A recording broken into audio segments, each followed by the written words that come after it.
Coucou, salut tout le monde, c'est Anirène. J'espère que vous allez tous bien par la grâce de notre Seigneur Jésus-Christ. Donc, nous continuons une fois de plus notre parcours sur la méditation de la parole de notre Dieu. Parce que, bien aimé, ce que nous tentons de faire, c'est de pouvoir préserver la vie éternelle que nous avons reçue par la grâce de notre Dieu dans le nom de Jésus-Christ. Et bien aimé, nous sommes toujours sur notre sujet d'étude qui a comme thème la différence entre les paroles prophétiques et les paroles de déclaration.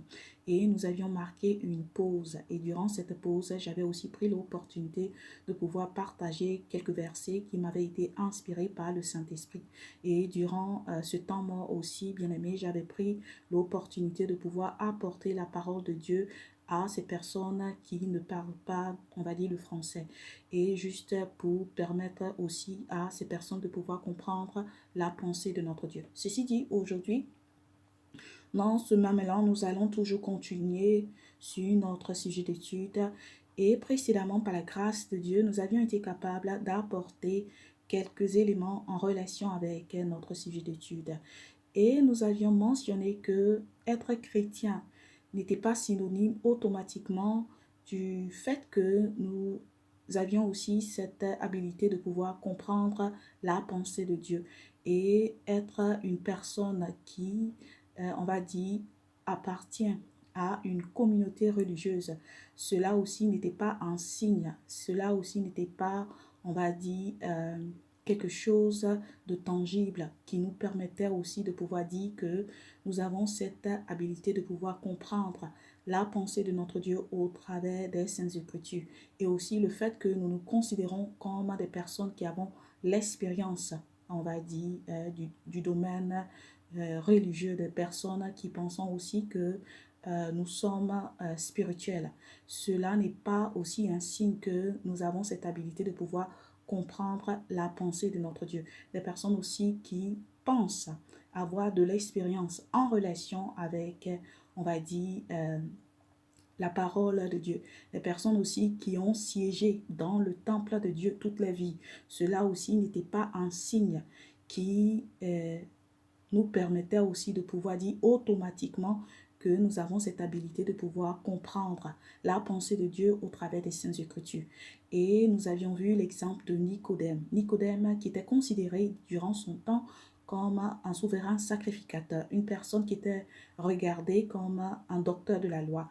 Et Nicodème, malheureusement, n'avait pas été capable de comprendre le plan de Dieu. Il n'avait pas été capable de comprendre que Jésus-Christ était le Messie. Il n'avait pas été capable de comprendre que Dieu avait voulu aussi apporter le salut au travers du sacrifice de son Fils.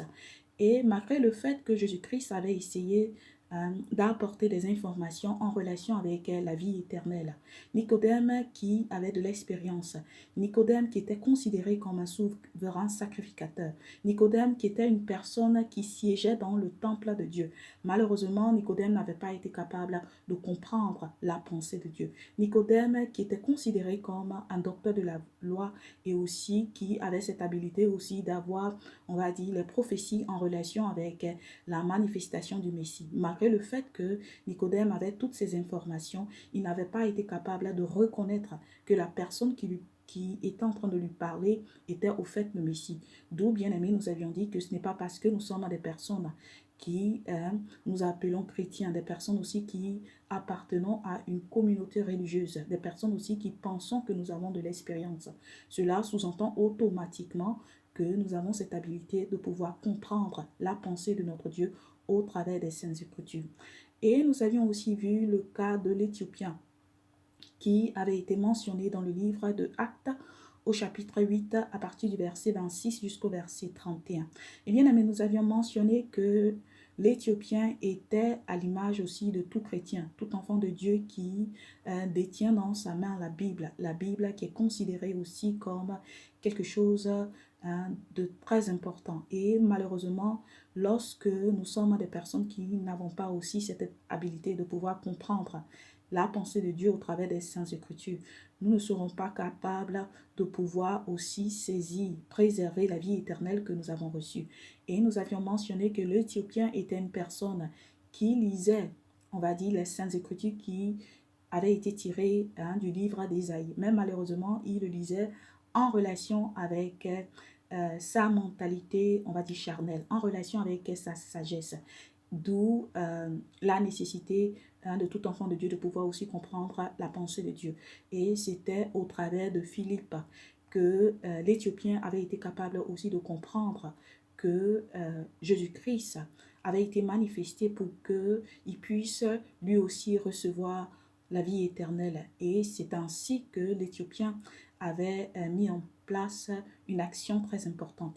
Il s'était fait baptiser pour pouvoir aussi avoir accès au royaume des cieux. Et bien aimé, il est très important de comprendre que ce n'est pas parce que nous nous considérons comme des chrétiens que cela sous-entend automatiquement que nous sommes capables de comprendre la pensée de notre Dieu. Et bien aimé, c'était ces informations que nous avions apportées précédemment en relation avec les éléments que nous avions vus. Ceci dit, aujourd'hui, nous allons toujours continuer dans ce même élan et nous allons apporter d'autres informations toujours pour pouvoir nous permettre aussi de développer notre niveau spirituel. Et bien aimé, j'avais aussi voulu parler d'une autre raison qui doit permettre à tout enfant de Dieu de vouloir aussi comprendre la pensée de Dieu, d'être aussi, on va dire, capable de pouvoir cerner la pensée de Dieu au travers des Saintes Écritures.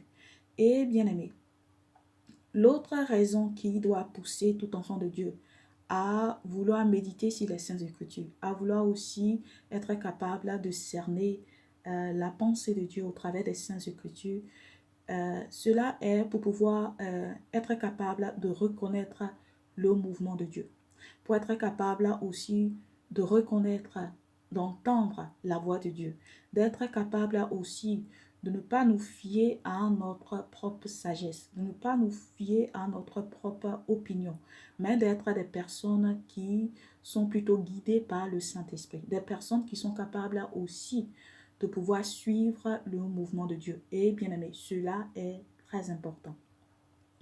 Et j'avais voulu que nous puissions aussi parler de l'histoire de Ruth. L'histoire de Ruth qui est mentionnée dans le livre de Ruth au chapitre 1er, à partir du verset 15 jusqu'au verset 17. Et la Bible nous permet ici de pouvoir recevoir plus d'informations en relation avec une femme. Cette femme avait tout perdu. Cette femme, malheureusement, n'avait plus son mari et cette femme était dans un grand désarroi. Et malgré son état, malgré le fait que l'environnement dans lequel elle était ne lui permettait pas d'être une personne, on va dire, qui pouvait avoir un avenir positif. La Bible nous démontre que Ruth était une femme sage. C'était une femme qui avait été capable de détecter la présence de Dieu. Et elle avait été capable de comprendre que la présence de Dieu était auprès de sa belle-mère, Naomi.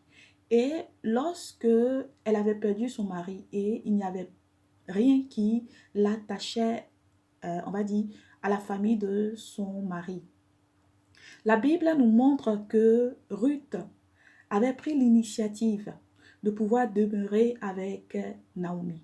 Parce que Ruth avait été capable aussi de reconnaître que la présence de Dieu était avec Naomi. Et de ce fait, Ruth avait voulu, on va dire, être guidée, suivre le mouvement de Dieu.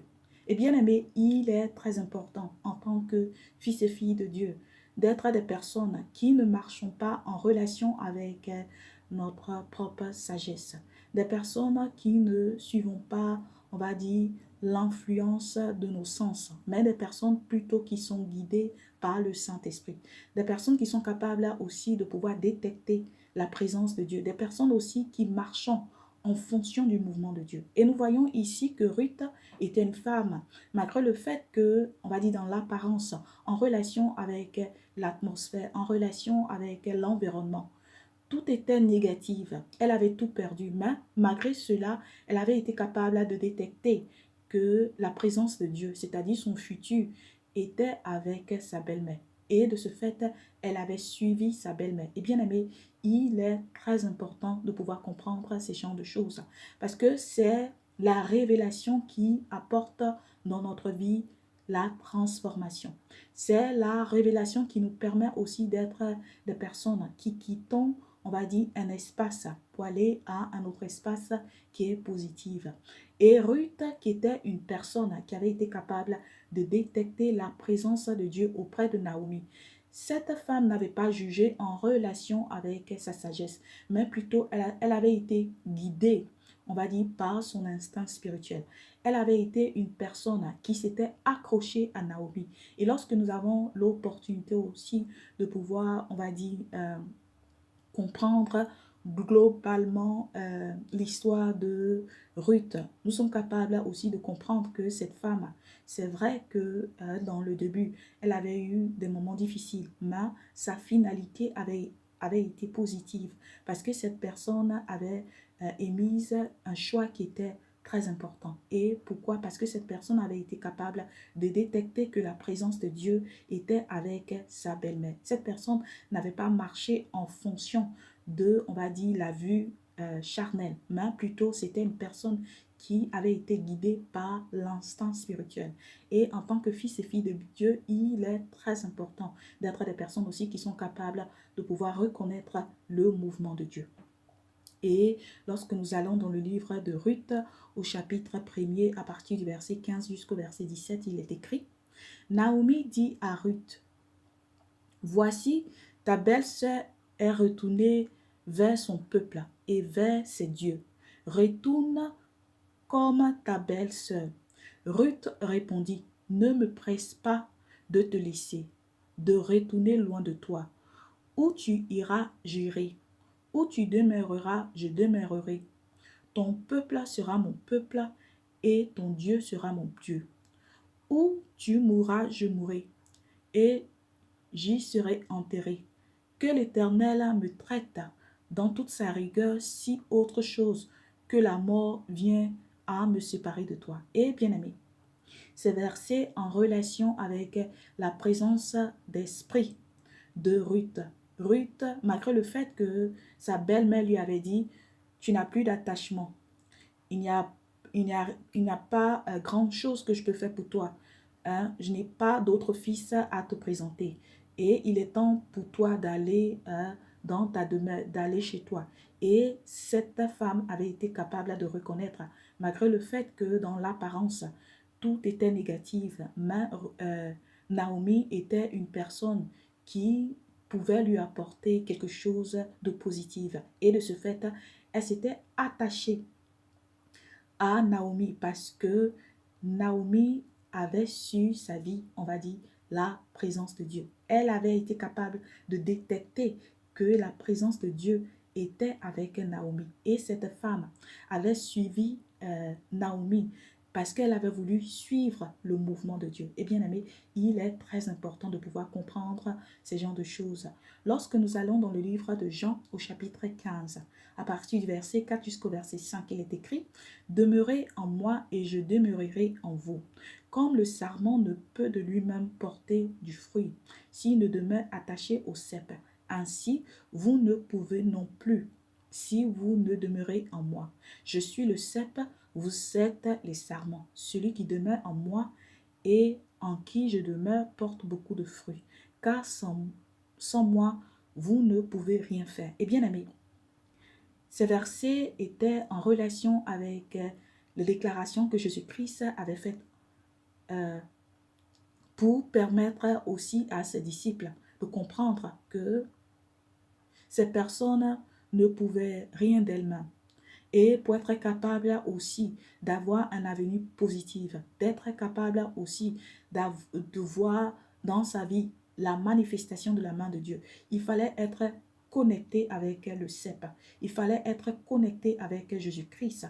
Il fallait être des personnes aussi qui pouvaient être capables de suivre le mouvement, on va dire, du berger. Et bien aimé, il est très important de pouvoir comprendre ces genres de choses. Et même lorsque nous allons aussi dans le livre de Josué, au chapitre 24 du verset 15. La Bible nous dit quelque chose de très important en relation avec la présence d'esprit de Josué. Josué aussi qui était une personne qui avait été capable de détecter la présence de Dieu. Josué qui était une personne qui ne suivait pas les hommes, il ne suivait pas la sagesse humaine, mais Josué était une personne qui suivait le mouvement de Dieu. Josué était une personne qui s'attachait au serment. Et bien aimé, lorsque nous allons dans le livre de Josué, comme je l'ai dit, au chapitre 24 du verset 15, il est écrit: « Et si vous ne trouvez pas bon de servir l'Éternel, choisissez aujourd'hui qui vous voulez servir, ou les dieux que servaient vos pères au-delà du fleuve, ou les dieux des Amoréens, dans le pays desquels vous habitez. Moi et ma maison, nous servirons l'Éternel. » Et bien aimé, cette déclaration est très importante. Cette déclaration est en relation avec la présence d'esprit de tout enfant de Dieu. Nous devons être des personnes aussi qui sont capables de pouvoir nous détacher du monde, des personnes aussi qui sont capables de pouvoir reconnaître, on va dire, la nature, l'essence de Dieu, des personnes aussi qui sont capables de pouvoir entendre la voix de Dieu, des personnes aussi qui sont capables de pouvoir suivre le bon berger, des personnes aussi qui sont capables de pouvoir être guidées par le Saint-Esprit, des personnes aussi qui sont capables de pouvoir suivre le mouvement de Dieu. Et nous voyons ici que Josué était une personne qui ne marchait pas, on va dire, en relation avec la sagesse humaine, mais c'était une personne qui avait de l'expérience en relation avec qui est-ce que son Dieu était. Et cette personne ne suivait pas l'opinion des hommes. C'était une personne qui n'obéissait pas, on va dire, à la pensée de l'être humain, parce qu'il avait été capable aussi de comprendre que Dieu est au-dessus de toute autre personne.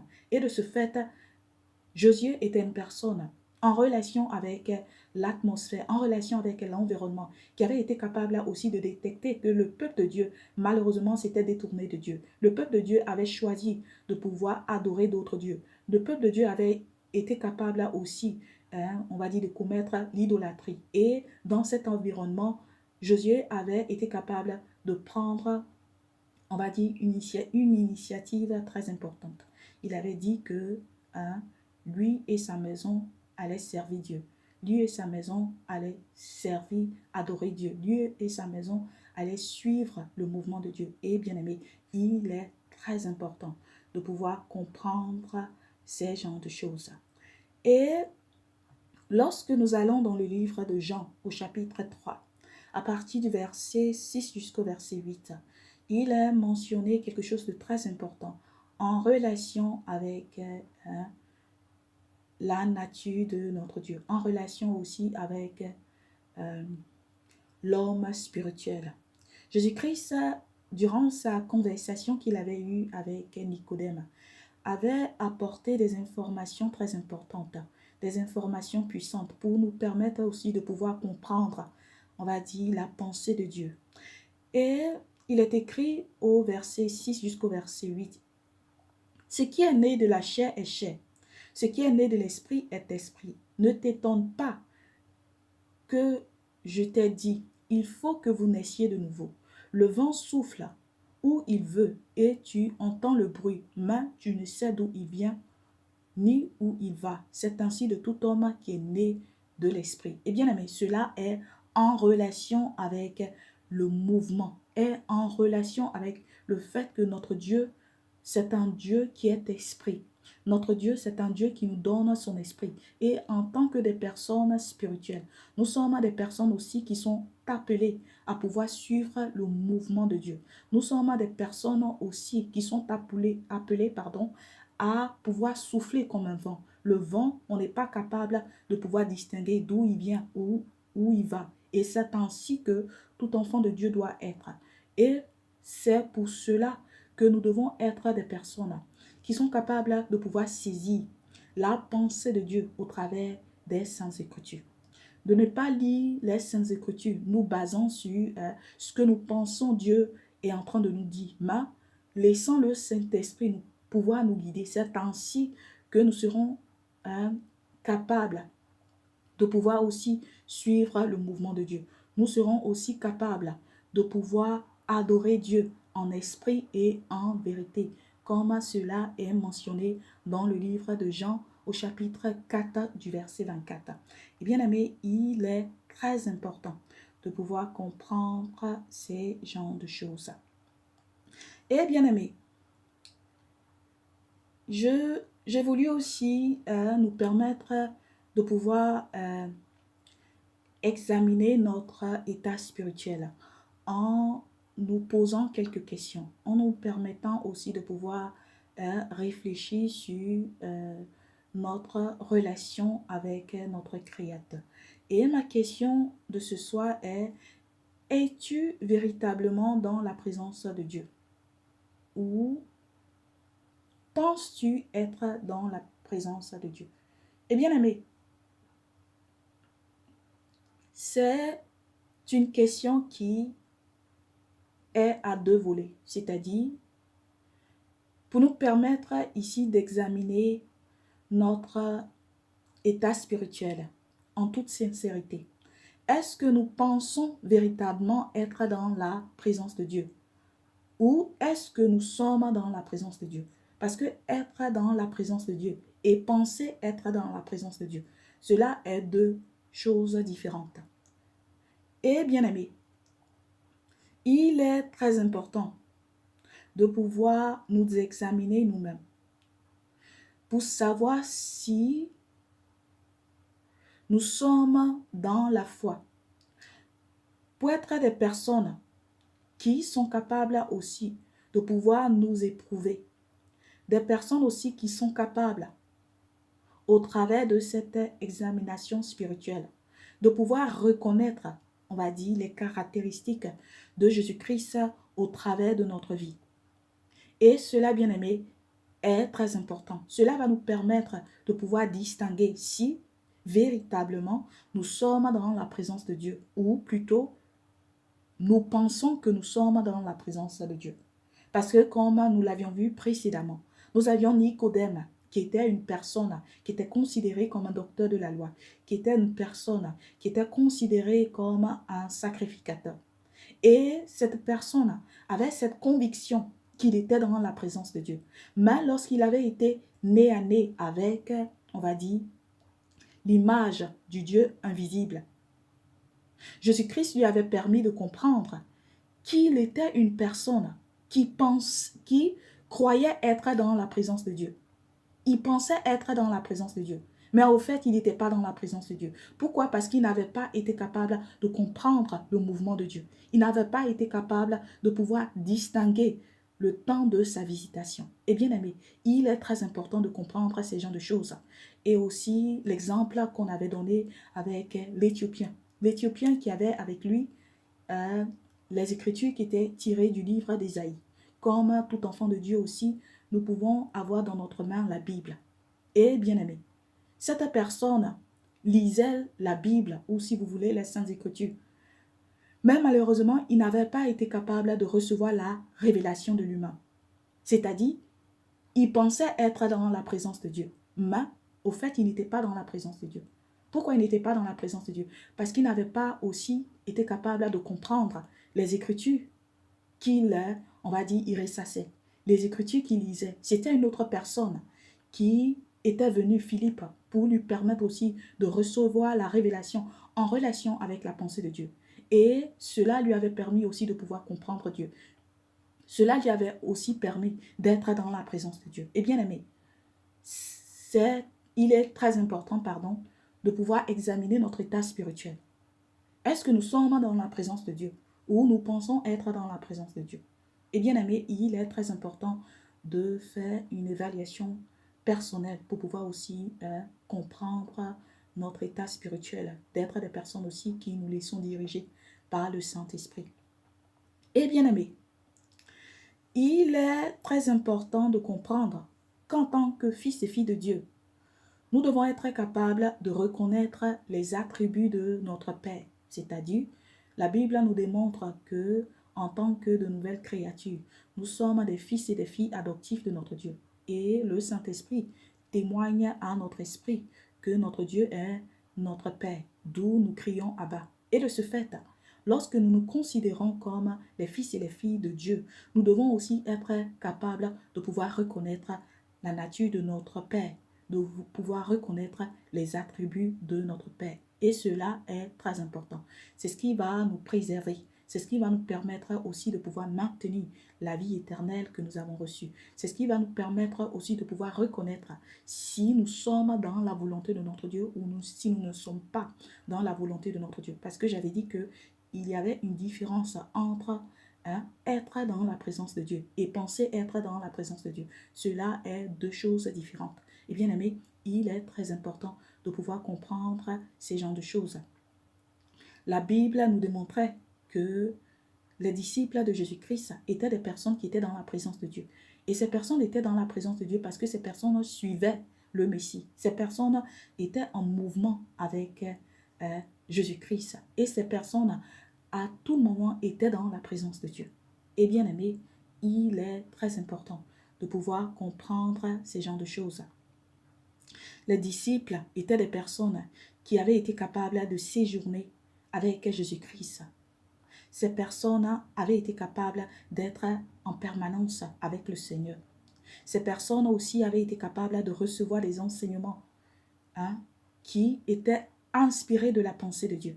Ces personnes avaient été capables de marcher en fonction des instructions de leur maître, c'est-à-dire Jésus-Christ, au travers de ses enseignements, au travers de son ministère, avait été capable d'apporter toutes les informations, tous les éléments que les disciples étaient censés comprendre, reconnaître, pour pouvoir aussi saisir, préserver, maintenir la vie éternelle que Jésus-Christ avait annoncée au travers de l'Évangile. Et bien aimé, ces personnes suivaient Jésus-Christ. Ces personnes ne suivaient pas les hommes. Ces personnes suivaient le maître. Et lorsque le maître se déplaçait, les disciples se déplaçaient avec le maître. Et cela avait permis aux disciples d'être en permanence dans la présence de Dieu. Parce que Jésus-Christ aussi est l'image du Dieu invisible. Jésus-Christ aussi est, on va dire, la manifestation de notre Père. Et être dans sa présence, cela nous permet automatiquement d'être dans la présence de notre Dieu aussi. Et bien aimé, il est très important de pouvoir comprendre et reconnaître ces genres de choses. De ne pas marcher en relation avec, on va dire, la volonté des hommes. De ne pas marcher, de ne pas être guidé en relation avec la sagesse des hommes.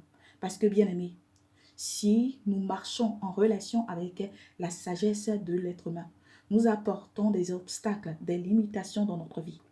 Mais si nous sommes des personnes qui sont dirigées par le Saint-Esprit, des personnes qui sont guidées par Jésus-Christ, des personnes qui suivons le mouvement de notre Dieu, bien-aimé, nous sommes des personnes qui seront capables aussi d'avancer. Nous serons des personnes aussi qui seront capables d'être préservées. Nous serons des personnes qui seront capables aussi de pouvoir marcher avec notre Dieu. Et bien aimé, il est très important de pouvoir comprendre ces genres de choses.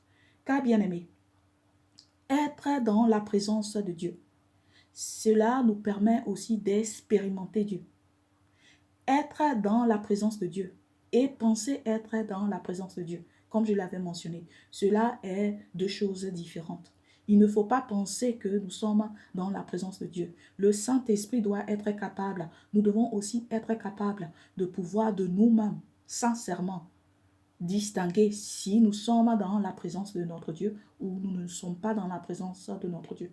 Si nous marchons en fonction de la volonté de notre Dieu ou si nous marchons en fonction de notre propre sagesse ou en relation avec, on va dire, la sagesse des hommes. Et bien aimé, il est très important de pouvoir comprendre ces genres de choses.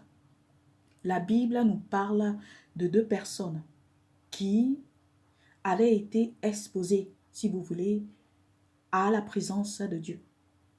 Mais c'était une de ces deux personnes qui avait été capable d'expérimenter, on va dire, la présence de Dieu. C'était une de ces personnes qui avait été capable de recevoir la visitation de Dieu.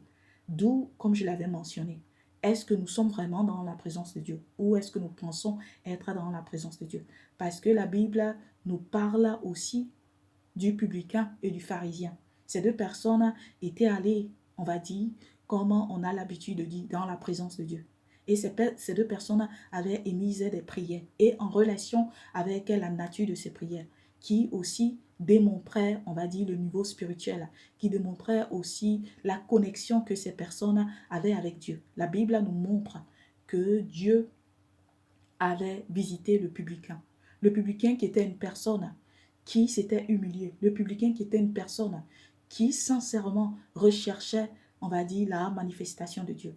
Et le pharisien qui était une personne qui pensait connaître Dieu. C'était une personne qui pensait avoir la présence de Dieu. C'était une personne qui pensait que en relation avec son expérience, en relation avec toutes les rudiments, on va dire, religieux, qu'il était sans doute dans la présence de Dieu. Et bien aimé, ça n'avait pas été le cas. Et la nature aussi de la prière du pharisien démontrait que c'était une personne qui dans l'apparence pouvait être jugée comme, on va dire, connectée avec Dieu, mais ce n'était pas le cas. Malheureusement, c'était une personne qui était aveugle. C'était une personne qui demeurait toujours dans la chair. C'était une personne qui recherchait la vanité. C'était une personne qui recherchait l'orgueil. C'était une personne qui marchait avec l'arrogance. Et toutes ces caractéristiques ne démontrent pas la nature de Dieu. Toutes ces caractéristiques n'attirent pas dans notre vie la présence de Dieu. Tandis que le publicain était une personne qui, dans l'apparence, pouvait être jugé comme n'ayant pas une connexion avec Dieu, mais en fonction de la nature de sa prière, en relation avec l'humilité de son cœur. C'était une personne qui avait été capable de recevoir la visitation de Dieu, la présence de Dieu. Et bien aimé, il est très important en tant que tout enfant de Dieu d'être capable aussi de pouvoir expérimenter la présence de Dieu. Ne pas penser que nous sommes dans la présence de Dieu. Nous devons être capables aussi de manière tangible de pouvoir expérimenter la présence de Dieu. Et bien aimé, il est très important de pouvoir comprendre ces genres de choses. La Bible nous montre, par exemple, que Jacob était une personne qui avait reçu une vision. Et dans cette vision, il avait été capable de détecter, de reconnaître la présence de Dieu. Et c'était cette vision que Dieu lui avait apportée. Cela pour lui permettre aussi de comprendre que Dieu était avec lui. Et l'environnement où il se trouvait, la place où il était, Dieu avait voulu aussi lui permettre de comprendre qu'il était là. Et bien aimé, pour nous permettre aussi de pouvoir, on va dire, saisir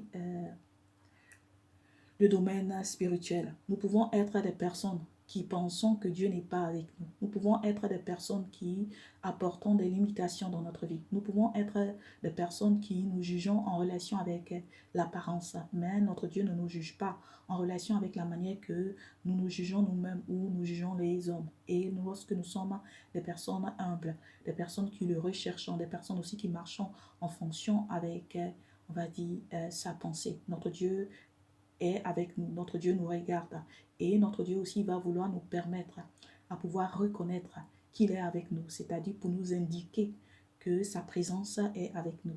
Et ça avait été le cas avec Jacob. Et lorsque nous allons dans le livre de Genèse, au chapitre 28, à partir du verset 15 jusqu'au verset 17, il est écrit « Voici, je suis avec toi, je te garderai partout où tu iras, et je te ramènerai dans ce pays, car je ne t'abandonnerai point, que je n'ai exécuté ce que je te dis. » Jacob s'éveilla de son sommeil et il dit, « Certainement l'Éternel est en ce lieu, et moi je ne le savais pas. » Il eut peur et il dit, « Que ce lieu est redoutable. C'est ici la maison de Dieu.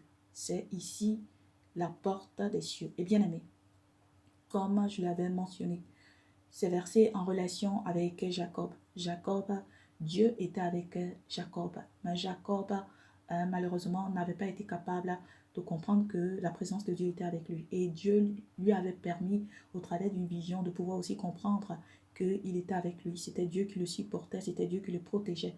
Et lorsque Jacob avait été capable aussi de saisir que la présence de Dieu était avec lui, il avait honoré l'endroit où il était. Et bien aimé, il est très important de pouvoir comprendre ces genres de choses. Être dans la présence de Dieu ou penser être dans la présence de Dieu, c'est deux choses différentes. Et lorsque nous sommes dans la présence de Dieu, notre Dieu aussi va vouloir nous permettre de comprendre, de saisir, on va dire, reconnaître que nous sommes dans sa volonté, que nous sommes dans sa présence. Et bien aimé, il est très important de pouvoir comprendre ces genres de choses. Et la Bible aussi nous parle du prophète Élie, qui, lorsqu'il fuyait la terreur de Jézabel durant son temps, était allé se réfugier dans une caverne. Et la Bible nous montre que cette caverne où le prophète Élie était allé se réfugier était une place vide, était une place qui n'indiquait pas que il y avait une personne qui vivait dans ce lieu. Mais malgré cela, la Bible nous montre que aussitôt que le prophète Élie était allé se cacher dans cette caverne, il avait été capable d'entendre la voix de Dieu. Et cette voix lui avait demandé qu'est-ce qu'il faisait, on va dire, dans cette caverne. C'est-à-dire notre Dieu est capable aussi de se manifester dans l'endroit où nous nous trouvons. Notre Dieu est capable aussi de venir à nous. Notre Dieu est capable aussi de nous permettre de reconnaître qu'il est avec nous. Et le prophète Élie, qui était allé se cacher dans un lieu qui n'était pas considéré comme un lieu, on va dire, l'espace de Dieu, n'était pas un lieu où même un être humain était. Mais la Bible nous montre que dans ce lieu, la voix de l'Éternel s'était fait entendre. Et l'Éternel lui avait permis aussi de comprendre que sa présence était avec lui. Et l'échange qu'avaient eu Dieu et le prophète Élie, cela pour nous permettre aussi de reconnaître que Dieu n'est pas un être qui reste figé dans un endroit précis. Notre Dieu est un Dieu de mouvement, comme je l'avais mentionné. Notre Dieu est esprit et toute personne doit aussi être capable de l'adorer en esprit et en vérité. Et notre Dieu veut que nous puissions être des personnes spirituelles pour être capables aussi de suivre son mouvement. Et nous voyons ici que le prophète Élie, qui s'était déplacé et qui est allé dans une caverne, Dieu s'est manifesté dans cette caverne. Il avait été capable d'entendre la voix de Dieu. Et bien aimé, pour nous permettre aussi de comprendre que notre Dieu n'est pas une statue, n'est pas un objet qu'on place dans un lieu bien précis. Et on se dit, si on veut le voir encore, on ira dans ce lieu. Non, notre Dieu, c'est un Dieu de mouvement. Notre Dieu est capable, en relation avec l'environnement, en relation aussi avec le besoin, en relation aussi avec ce qui veut nous permettre de comprendre. Il a cette habilité de se manifester à nous. Et bien aimé, c'est pour cela que j'avais dit être dans la présence de Dieu et penser être dans la présence de Dieu. C'est deux choses différentes et il est très important de pouvoir comprendre ces genres de choses. La Bible aussi nous avait démontré en relation avec l'un des prophètes de Dieu et Samuel. La Bible nous avait montré que ces deux personnes siégeaient dans le temple. Mais c'était Samuel qui avait été capable de reconnaître la voix de Dieu, c'est-à-dire il avait été capable de détecter la présence de Dieu. Dans,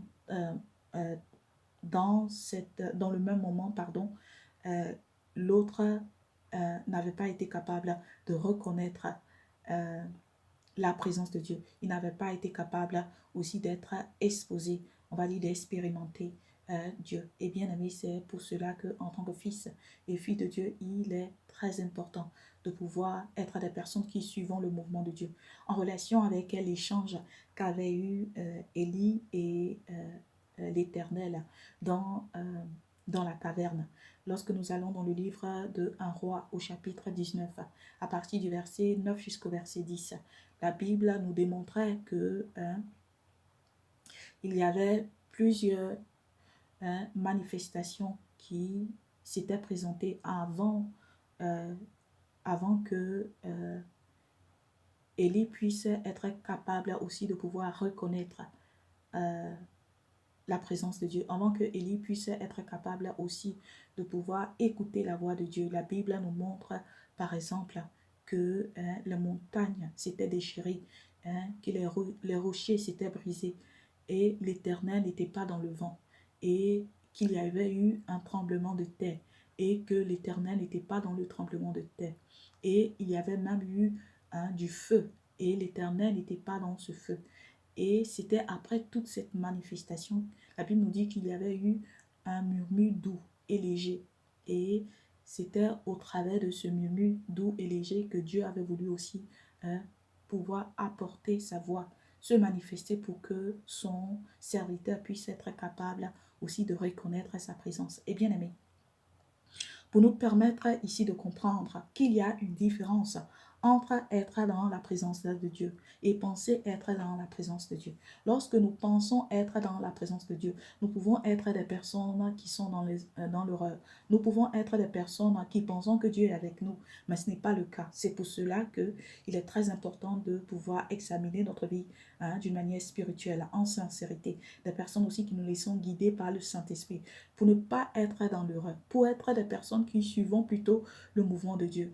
Et en relation aussi avec l'histoire de Siméon, qui avait été capable d'être attiré dans le temple.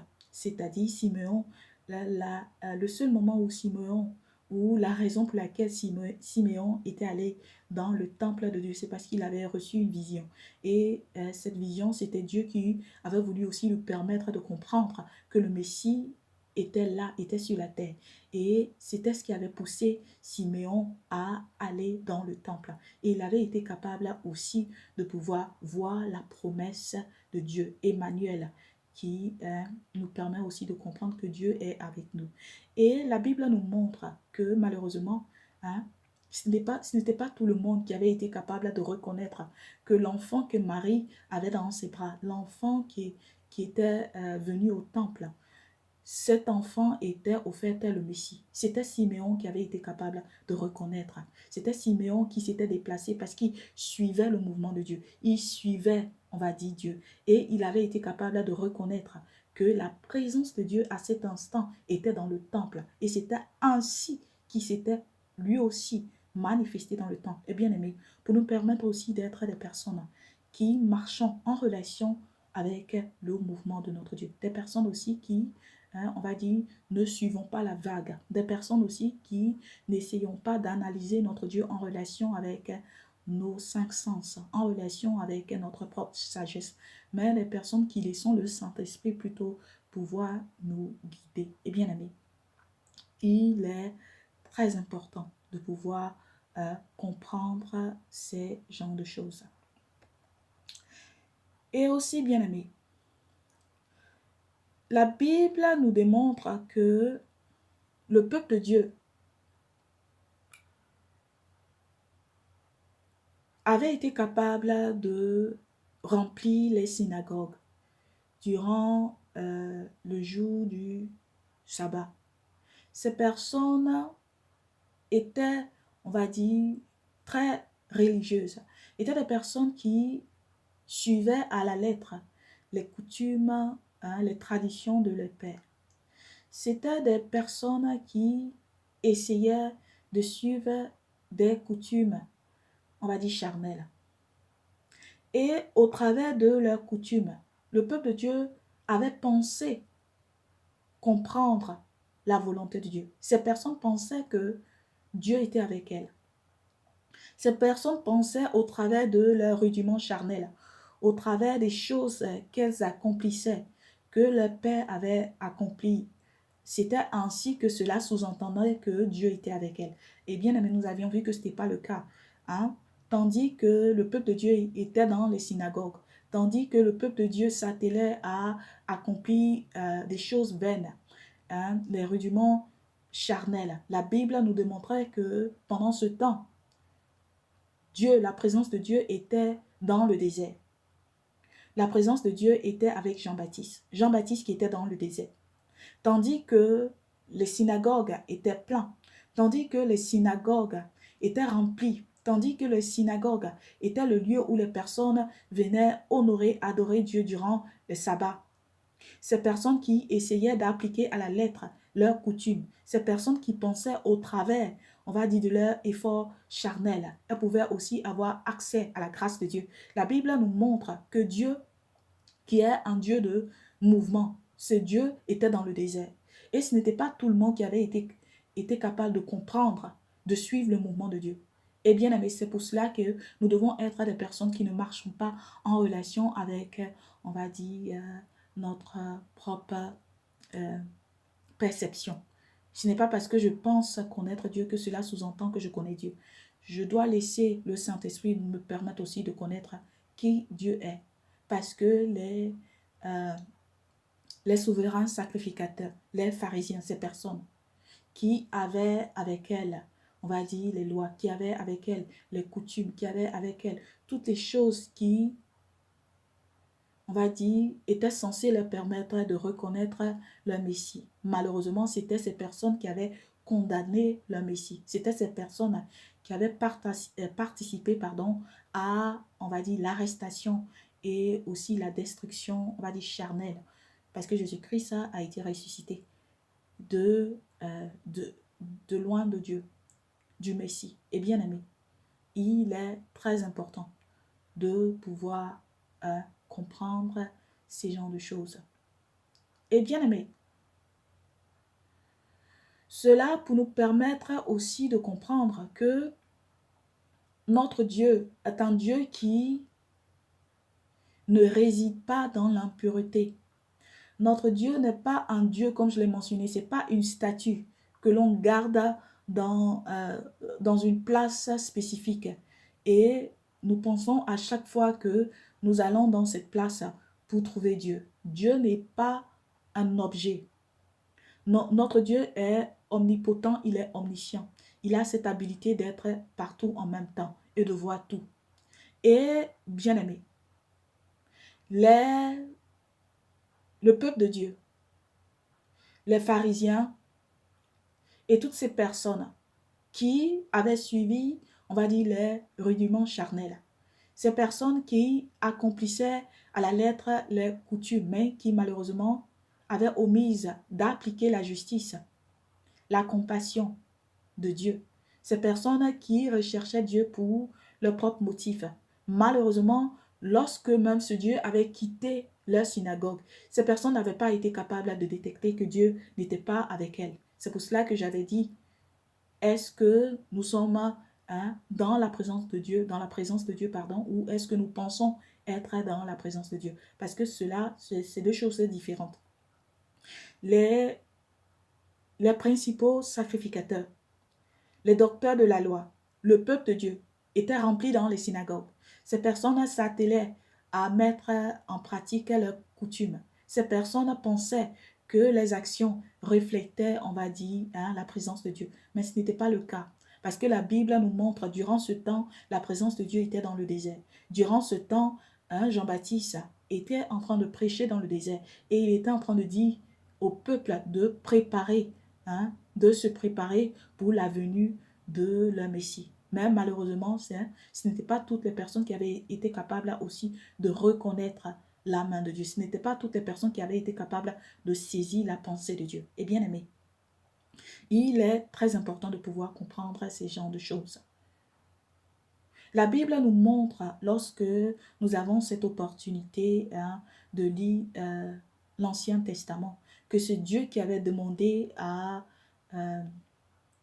David avait dit, il avait fait un vœu de bâtir le temple de Dieu, c'est-à-dire un symbole, une place pour pouvoir honorer Dieu, pour pouvoir élever Dieu, pour que le peuple puisse aller dans ce lieu, pour pouvoir adorer Dieu. Mais malheureusement, lorsque nous avons l'opportunité aussi de lire l'Ancien Testament, nous voyons que progressivement, le peuple de Dieu s'est détaché de leur Dieu. Le peuple de Dieu, au travers de leurs actions, au travers de l'impureté, au travers des choses qui n'étaient pas, on va dire, en relation avec la pensée de Dieu. Ces personnes vivaient en contradiction de l'essence de Dieu. Et cela avait poussé Dieu à quitter son temple. C'est-à-dire, ces personnes avaient construit un temple pour pouvoir honorer Dieu.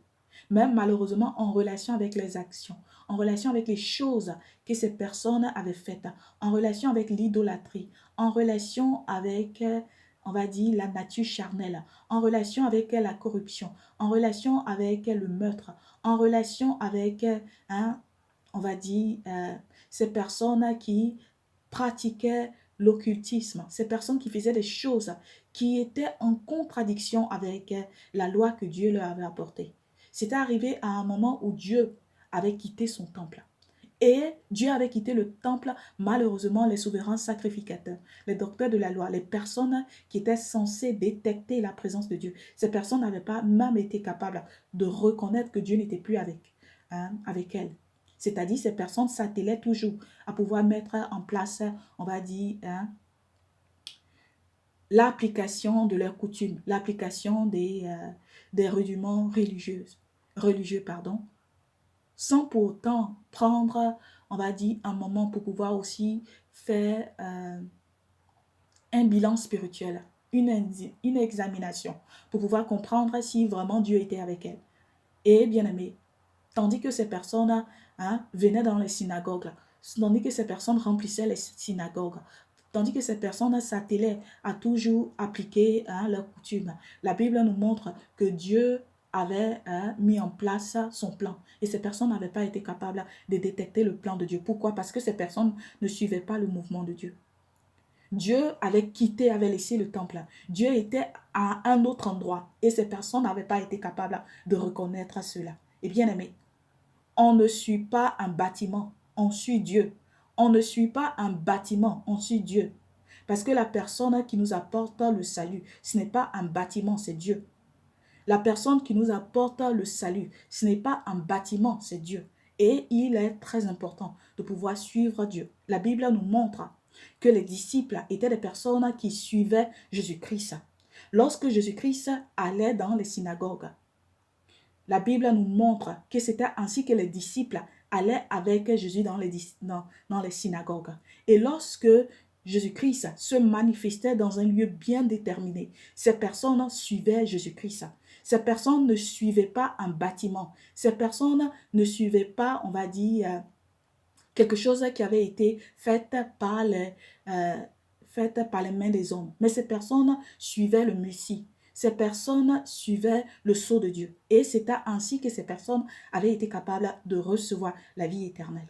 Parce que si nous sommes des personnes qui suivons juste pour suivre, si nous sommes des personnes qui pensons en relation avec, on va dire, le domaine charnel, nous allons penser que notre Dieu est avec nous.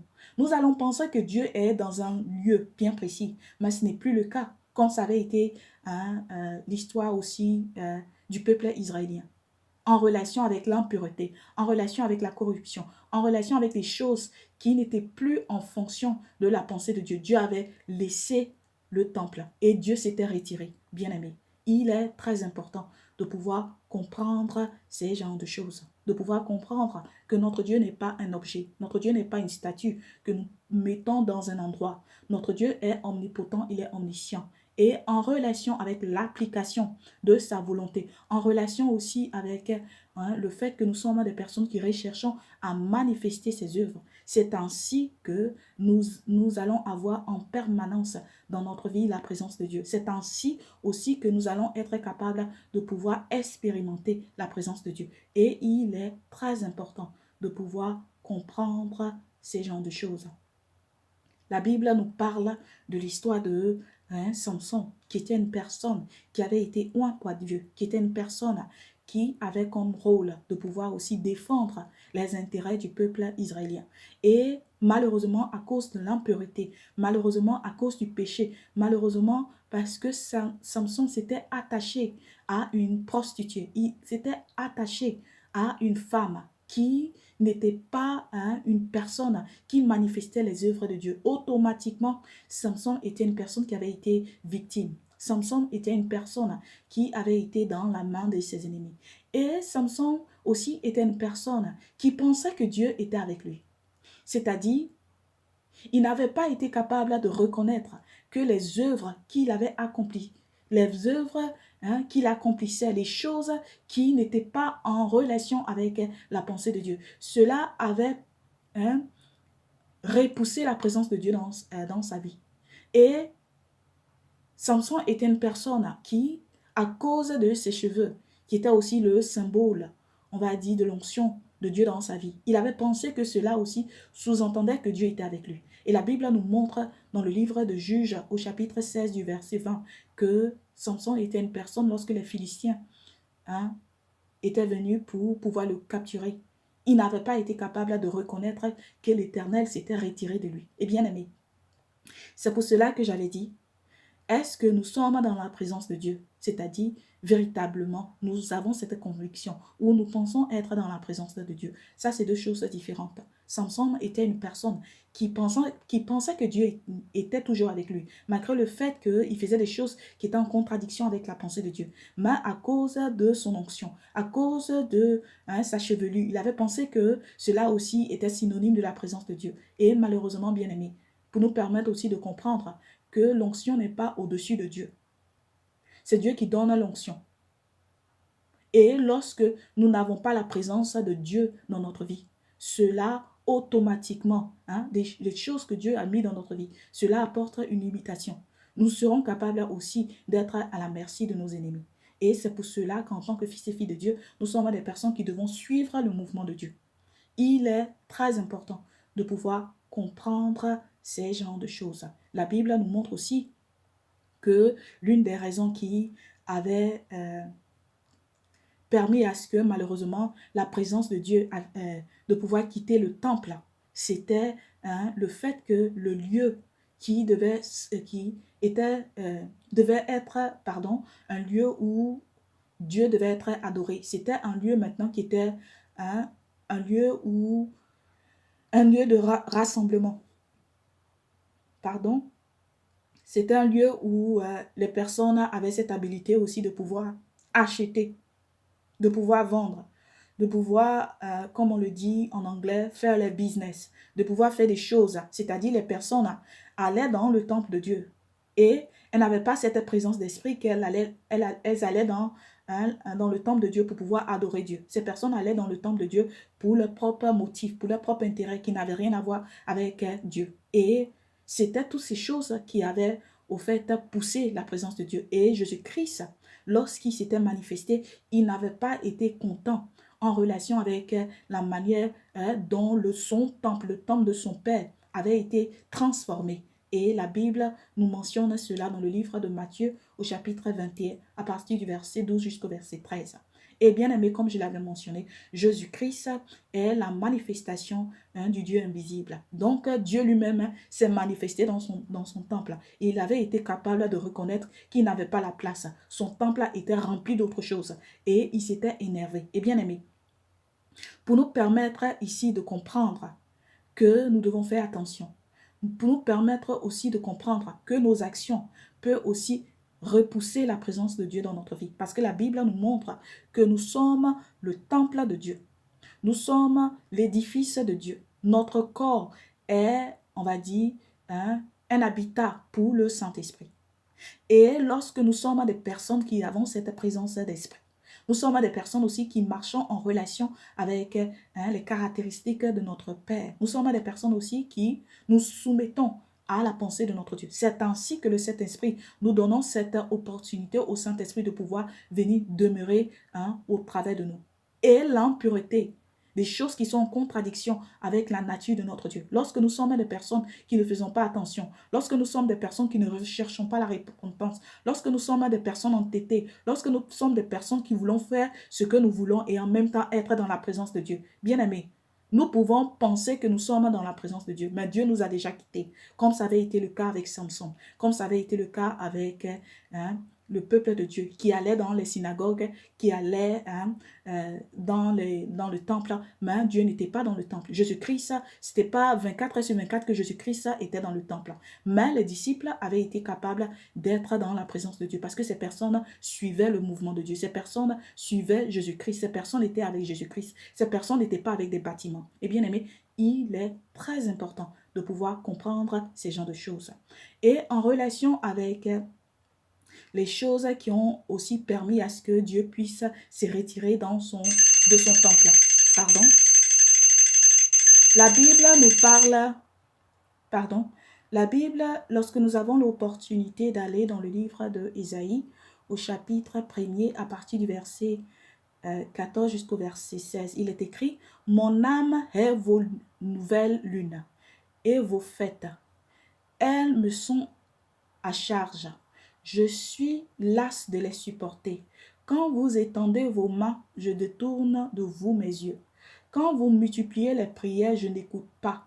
Vos mains sont pleines de sang. Lavez-vous, purifiez-vous, ôtez devant mes yeux la méchanceté de vos actions. Cessez de faire du mal. » Et bien aimé, ce verset est en relation avec l'état d'esprit de notre Dieu. Lorsque nous sommes des personnes qui demeurons d'une manière permanente dans l'impureté. Nous sommes des personnes qui ne recherchons pas fidèlement à marcher selon la pensée de Dieu. Lorsque nous sommes des personnes, malgré le fait que notre Dieu nous dit que nos actions sont en contradiction avec sa nature et nous ne recherchons pas la repentance, nous ne recherchons pas à transformer nos voies, nous nous appliquons toujours à faire des choses que nous savons dans notre cœur que cela ne reflète pas la nature de Dieu.